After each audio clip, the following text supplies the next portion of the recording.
The moment my son-in-law grabbed my daughter's wrist and twisted it behind her back at her own graduation dinner, I didn't say a word. I just watched his face, the smirk, the way his eyes cut to me to see if I'd react, and I made a decision so quietly that nobody at that table would have heard it even if the restaurant had been completely silent.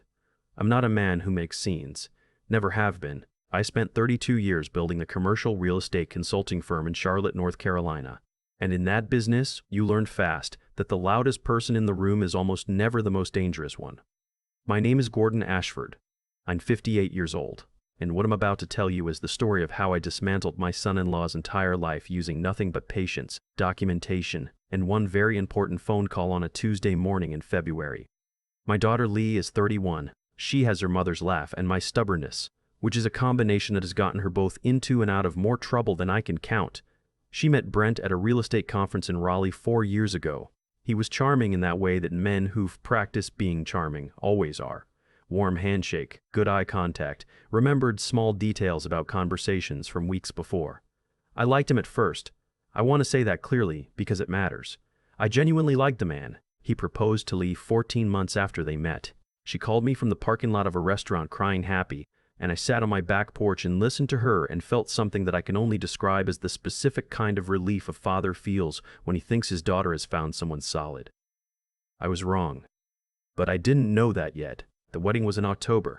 We held it at a vineyard outside of Asheville, the kind of place with string lights and a view of the mountains and a catering bill that made me genuinely have to sit down for a moment. I paid for all of it. I want to be clear about that too.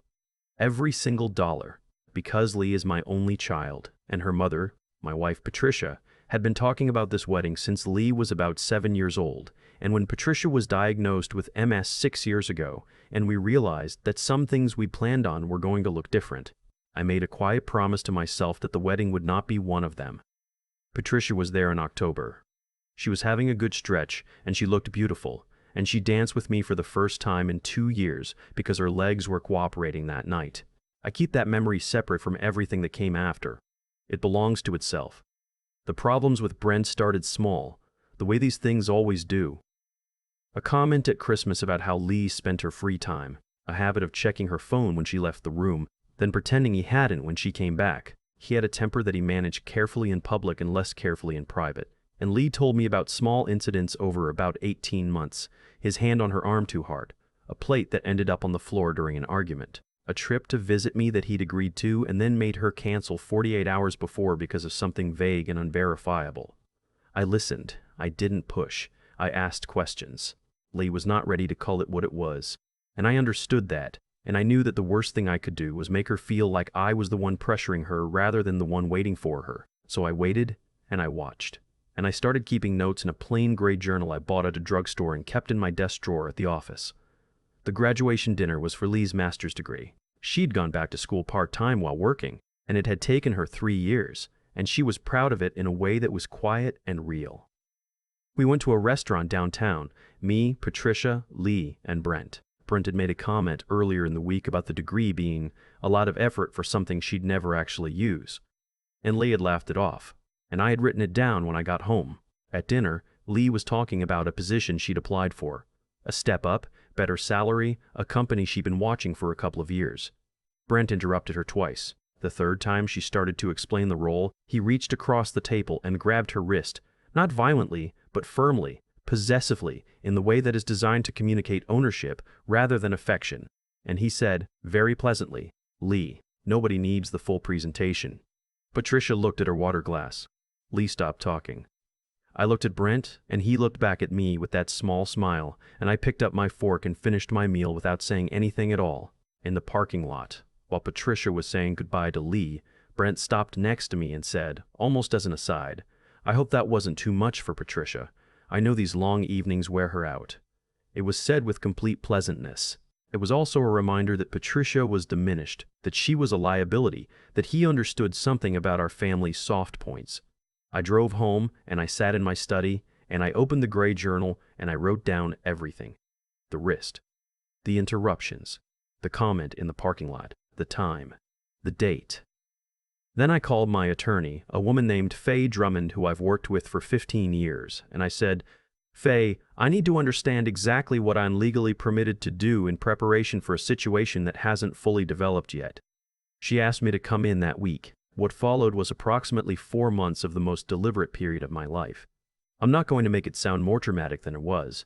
Most of it was paperwork and phone calls and a lot of waiting. The first thing I did was conduct a thorough review of everything that connected Brent to my business. He had no formal role in my firm, but I had done him 2 significant favors in the previous year, referred him to 2 commercial clients who needed a project manager, and provided a personal recommendation letter for a partnership opportunity he'd been pursuing with a developer named Stephen Lacey out of Atlanta. I called Stephen first. I told him I needed to revisit my recommendation in light of some professional concerns I'd developed, and I asked whether the partnership agreement had been finalized. It had not. Stephen was cautious but receptive. I told him what I knew, professionally and specifically, without editorializing. Stephen thanked me. The partnership quietly dissolved 6 weeks later. The second thing I did was contact my financial planner and my estate attorney. Patricia and I had written Lee into our estate planning generously, which was appropriate and right, but some of those instruments had been structured in ways that, depending on how circumstances developed, might flow in directions I was no longer comfortable with. We spent 3 weeks restructuring. Everything remained for Lee, every dollar, but the mechanisms changed. Brent's indirect access to anything connected to our estate was closed off completely. It was all done cleanly, legally, without announcement. The third thing I did was call Lee's 2 closest friends, a woman named Addie, who I'd known since Lee was in middle school, and a woman named Ruth, who Lee had met in her graduate program. I didn't tell them what to do.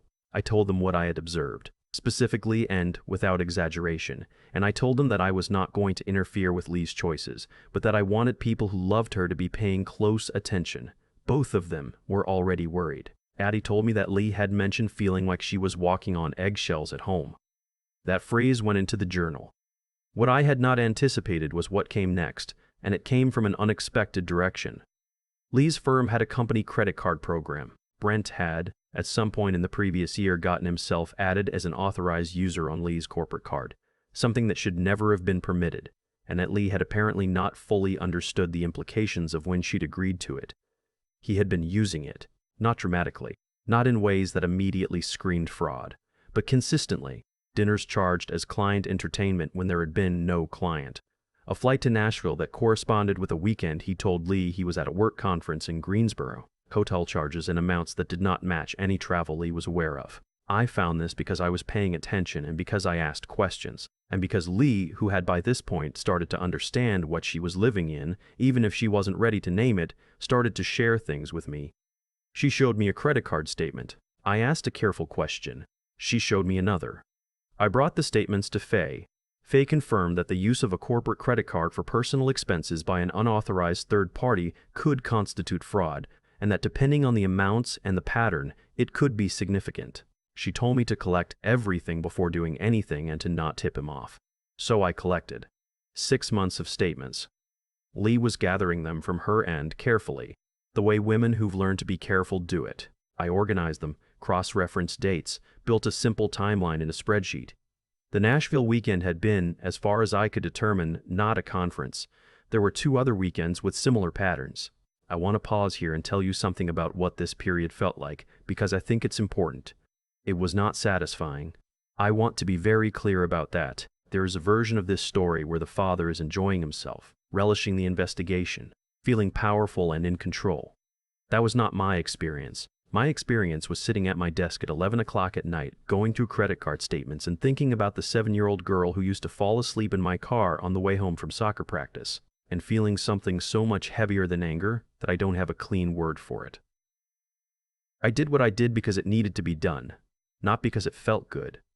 In January, Lee called me on a Sunday evening. She had come home to find that Brent had gone through her phone and found the messages between her and Daddy, messages where Lee had been honest about how things were, where she had said things she hadn't said to me yet. He had confronted her about it, and the confrontation had gone badly. She was at Addie's apartment. She had a bruise on her forearm. I drove to Addie's apartment. I took photographs of Lee's arm with my phone with her permission, and I entered the date in the journal. Then I sat with my daughter for about an hour while she decided what she wanted to do, and I did not tell her what that should be. What I told her was that she was not alone, that she had options, that I would support whatever she chose, and that if she was ready to leave, I would make sure she was safe. She was ready. That night, we contacted a domestic violence legal advocate through the North Carolina Coalition Against Domestic Violence. Within 2 days, Lee had spoken with an attorney about a protective order. Within a week, she had filed. On the Tuesday morning that Bren was served, I was at my office. I waited 45 minutes, long enough for it to sink in, long enough for the first calls to start going out, and then I called Stephen Lacey's office in Atlanta and confirmed that his company would not be providing any references or recommendations for Brent in the future. Stephen already knew. He appreciated the call anyway. Then I called the HR department at Lee's firm. I identified myself, explained my concern about the unauthorized use of the corporate card, and indicated that I had documentation I was prepared to share. They asked me to come in. I came in that afternoon with a spreadsheet and the statements. The look on the HR director's face when she went through the first 3 months of charges was something I will not forget. She thanked me for bringing it to their attention. She told me the matter would be reviewed. The review took 11 days. Brent had been providing project management services to one of Lee's firm's clients under an informal arrangement that, it turned out, violated the firm's conflict of interest policies in 2 separate ways. When the corporate card issue was added on top of that, the client relationship was reviewed as well. I don't know every detail of what happened inside that company. I only know what Lee told me over the following weeks, that Brent received a call from the client's compliance department, that the informal arrangement was terminated, that a demand letter was issued regarding the credit card charges, and that the reputational damage in Charlotte's commercial real estate community, which is not a large community and which runs almost entirely on referrals and professional reputation, was significant and rapid. Brent called me 3 weeks after the protective order was served. He called from a number I didn't recognize and I almost didn't pick up, but something told me to. He said my name when I answered. I said his. There was a pause. And then he said he thought we should talk, that things had gotten out of hand, that he'd been under a lot of pressure, that Lee wasn't being reasonable about any of this. I let him finish. Then I said, I want you to understand something. Everything that has happened since January has been the result of decisions you made, and everything that happens from here will also be the result of decisions you make. If you're asking me to intervene with Lee, that's not something I'm going to do. If you're asking me to provide any kind of professional support or reference, that's also not something I'm going to do. If you have legal concerns, Faye Drummond's number is listed. I wish you well, Brent. I genuinely do. I hung up. I sat with my phone in my hand for a moment, and then I went and poured myself a glass of water and stood at my kitchen window looking out at the backyard, at the garden Patricia and I had put in the spring before her diagnosis, which had somehow survived 6 years of mostly benign neglect and was still, improbably, producing tomatoes every summer. The protective order held. The divorce was filed in March. Brent's attorney sent 2 aggressive letters that Faye handled without drama. The financial settlements were complicated by the corporate card issue, which gave Lee's attorney significant leverage. The final agreement was reached in September. What I want to tell you about the end is this. There was no confrontation. There was no final conversation where I looked him in the eye and told him what I thought of him. He moved out of Charlotte entirely. I heard through the community that he'd relocated to somewhere in Tennessee, and I don't know anything about his life now, and I don't particularly want to. What I have instead is a Saturday morning about 2 months ago. Lee came over for breakfast. Patricia was having a good morning, which is what we call it on the days when the fatigue is manageable and she can move around the kitchen comfortably. The 3 of us sat at the table and ate eggs and talked about a trip Lee was planning with Addie. And Lee said something that made Patricia laugh, that real laugh she has. The one that means she isn't performing happiness, but actually feeling it.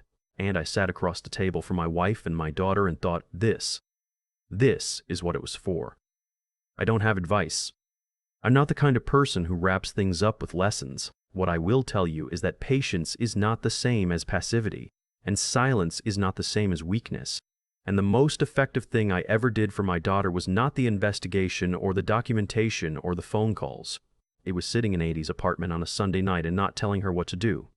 That took everything I had. I think about that gray journal a lot, not the things I wrote in it. The dates, the times, the exact words he used, but the act of writing them down.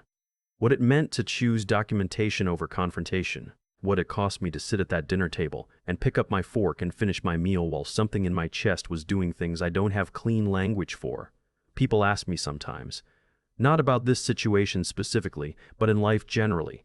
How you know when to act and when to wait. I've never had a satisfying answer to that. What I know is that acting without understanding is just reaction, and reaction is almost always what the other person is counting on. Brent was counting on it. He wanted me loud, cornered, emotional. A loud father-in-law is easy to manage. A quiet one, who is paying attention, is something else entirely. What I did over those months was not clever in any spectacular way. I wrote things down. I asked my attorney the right questions. I called the right people at the right time. None of it required brilliance. It required a particular kind of discipline. The willingness to sit with discomfort and not discharge it prematurely, to let the situation develop until you understood its full shape before you moved.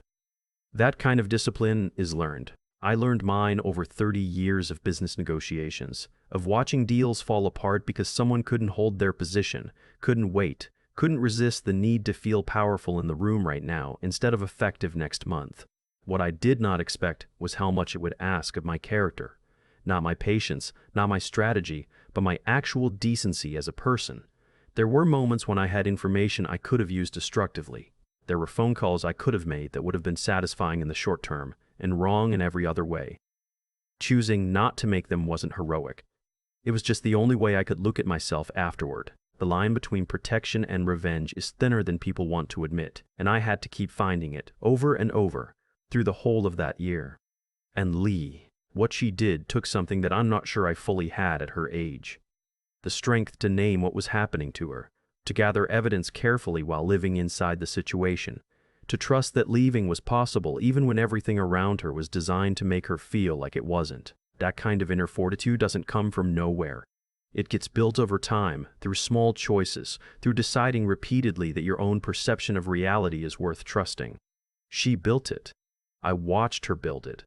I was more proud of that than of anything I did myself. What happened to Brent was not punishment in any designed sense. It was consequence. The credit card charges were real. The professional misrepresentations were real. The partnership in Atlanta dissolved because of facts, not because of my feelings about him. When you build a life on the assumption that other people won't look closely, you are always one careful observer away from the whole structure coming down.